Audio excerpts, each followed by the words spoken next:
محکمہ صحت نے نواز شریف کے ذاتی معالج ڈاکٹر عدنان کا خط میڈیکل بورڈ کو بھجوا دیا ہے۔ ذرائع کے مطابق سروسز اسپتال کا سرکاری میڈیکل بورڈ نواز شریف کی صحت پر ملنے والے خط کا جائزہ لے گا۔ نواز شریف کے ذاتی معالج ڈاکٹر عدنان نے خط محکمہ داخلہ کو بھجوا دیا تھا۔ اسی حوالے سے بات کریں گے ہمارے نمائندے سلیمان چودھری سے۔ سلیمان چودھری، بتائیے گا خط میں کیا تحریر ہے؟ جی بالکل، یہ جو نواز شریف کا ذاتی معالج ہے ڈاکٹر عدنان، ان کی طرف سے ایک خط جو ہے وہ پنجاب حکومت کو جمع کروایا گیا تھا، جس میں بتایا گیا تھا کہ نواز شریف جو ہے وہ لندن میں زیر علاج ہیں، ان کا دل کا آپریشن ہونا ہے، ان کے پلیٹلیٹس بھی کم ہو رہے ہیں، کبھی بڑھ رہے ہیں کبھی کم ہو رہے ہیں، اس کے وجہ سے وہ دیگر جو امراض ہیں وہ بھی لاحق ہیں۔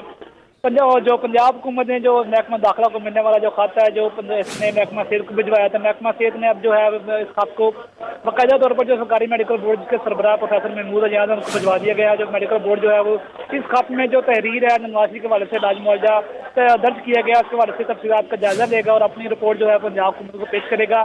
میڈیکل بورڈ جو ہے وہ اپنی رپورٹ میں یہ طے کرے گا کہ آیا کہ نواز شریف کو جو اس وقت مرض لاحق ہے وہ کیا وہ اس میں جو اندراج کیا گیا ہے وہ پہلے کا ہے یا کوئی نئی جو چیزیں ہیں وہ درج کی جائیں، کیونکہ میڈیکل بورڈ جو ہے وہ پہلی دو مرتبہ بھی نواز شریف کا جو خط تھا وہ مسترد کر چکا ہے۔ اس میں انہوں نے کہا تھا کہ جو نواز شریف کے جو امراض بتائے گئے ہیں وہ پرانے لکھے گئے ہیں، اس لیے نئی جو بیماری ہیں اس کے بارے میں بتایا جائے، جو نئی تشخیص ہے اس کے بارے میں بتایا جائے۔